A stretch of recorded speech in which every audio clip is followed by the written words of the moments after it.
My fiancé made a split-second decision that has cost me a year of my life, and I'm furious. My fiancé, and his son, 5, were out getting Chipotle on March 14th. On the way home, we reached a busy intersection with a blinking yellow light. My fiancé was driving, and I could tell he was about to go. I saw a car coming fast, and I very clearly told him to wait until the light was green. I don't know if he didn't hear me, didn't take me seriously, or just ignored me, but he kept driving forward anyway, and we got T-boned by a car going 50 miles per hour. Everyone else walked away fine, including his son, thank God, but I was crushed. I ended up with 2 full breaks in my pelvis, 2 fractures in my tailbone, fractures in my L4 and L5 vertebrae, and a fractured sternum. I was, and still am, in so much pain I can't even explain it. I wouldn't wish this kind of pain on anyone. I was rushed to the ER, where everything was a complete blur, except the trauma. I started having intense flashbacks, panic attacks, and nightmares about the crash and the pain. I had to undergo surgery where 2 7-inch steel screws were inserted into my pelvis. At the hospital, they gave me a back brace that was way too big for me. The nurses and PTs even admitted they didn't measure and just guessed my size.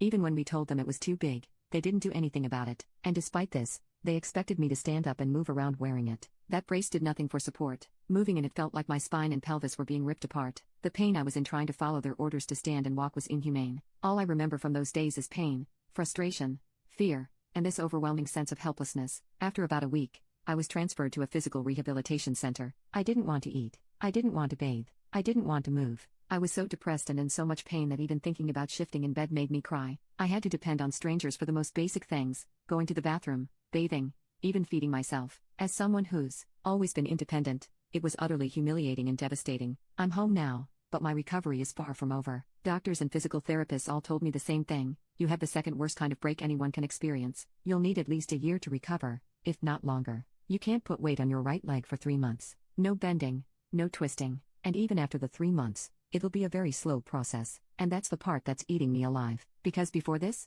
I was finally getting my life together. I was working on my health. I was eating right, doing CrossFit regularly, getting stronger and finally meeting people and socializing. I had just gone back to college. I was finally building structure into my life after being recently diagnosed with ADHD. And now, it's all on hold. I can't work out. I can't leave the house unless it's for a doctor's appointment. I can't do anything by myself. And it feels like I lost everything I was working so hard to build. And even though my fiancé has been supportive through all of this and is helping take care of me, I'm so angry at him. I told him. I warned him. I said, don't go. Wait. And when I asked him why he kept going, he just said, I don't know. And that I don't know is now costing me an entire year of my life, maybe more. And I'm the one who's paying for it every single day. Update. He's been devastated. He has apologized to me multiple times, at the crash site, in the hospital, during rehab, and at home. He's also been having panic attacks himself as of lately, something that he's never experienced prior to the accident. There was one moment where he called me panicking because he couldn't find his truck keys and desperately wanted to come see me to make sure I'm doing okay.